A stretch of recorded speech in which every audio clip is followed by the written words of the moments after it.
FIFA সভাপতি জিয়ানি ইনফান্তিনোর সিংহাসন কি তবে সত্যিই নড়ে গেল? বিশ্বকাপের শর্ত বিক্রির মাস্টার প্ল্যান বাস্তবায়ন করতে গিয়ে উল্টো ওয়েফা রোশানলে ফিফা সভাপতি দেওয়া হয়েছে পদত্যাগের আলটিমেটাম, অন্যথায় সামলাতে হবে অনাস্থা প্রস্তাবের ঝড়। বিশ্ব ফুটবলের হটসিট থেকে ইনফান্তিনো বিদায় নিলে কে সামলাবেন এই সাম্রাজ্য?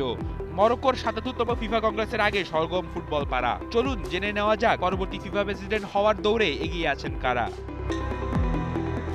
তালিকার শুরুতেই আছেন কনকাকাফ প্রধান ভিক্টর মন্টালিয়ানি। সুশাসনের সুবাতাস ছড়িয়ে ২০১৬ সালে দায়িত্বে আসা এই কানাডিয়ান বেশ দাপটের সঙ্গে সামলিয়েছেন ২০২৬ উত্তর আমেরিকা বিশ্বকাপের প্রস্তুতি।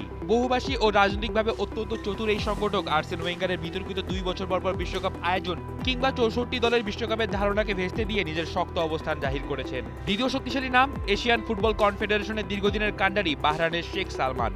চ্যাম্পিয়ন্স লিগ এলিট থেকে শুরু করে উইমেন্স চ্যাম্পিয়ন্স লিগ, এশীয় ফুটবলকে এক নতুন উচ্চতায় নিয়ে গেছেন তিনি।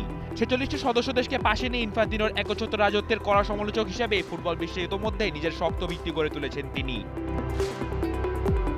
ইউরোপীয় সুপার লিগের বিপর্যয়ের সামনে ৮০০-র বেশি ক্লাবকে এক ছাতায় নিচে এনে চমক দেখানো পিএসজি প্রেসিডেন্ট নাসের আল খেলাফিও হতে পারেন সম্ভাব্য তুরুপের তাস।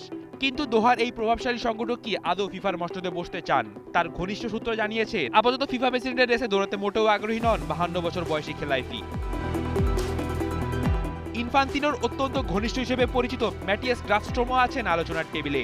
নীতি নির্ধারণী পর্যায়ে প্রভাবশালী এই বহুভাষাবিদ ২০১৬ সাল থেকেই ইনফান্তিনোর ছায়াসঙ্গী। তবে ইনফান্তিনোর সঙ্গে তার অতিরিক্ত ঘনিষ্ঠ এবং ইউরোপের বাইরে থেকে সভাপতি বানানোর বৈশ্বিক দাবির কারণে পিছিয়ে পড়তে পারেন তিনি। প্রার্থীদের নাম জমা দেওয়ার শেষ সময় চলতি বছরের ১৮ নভেম্বর। শেষ পর্যন্ত কি টিকে যাবেন ইনফান্তিনো, নাকি আগামী মার্চে মরক্কোর কংগ্রেসে ফিফা পাবে নতুন কোনো মাস্টার মাইন্ড? রাফিদ বিন ইসলাম, সময়ের আলো।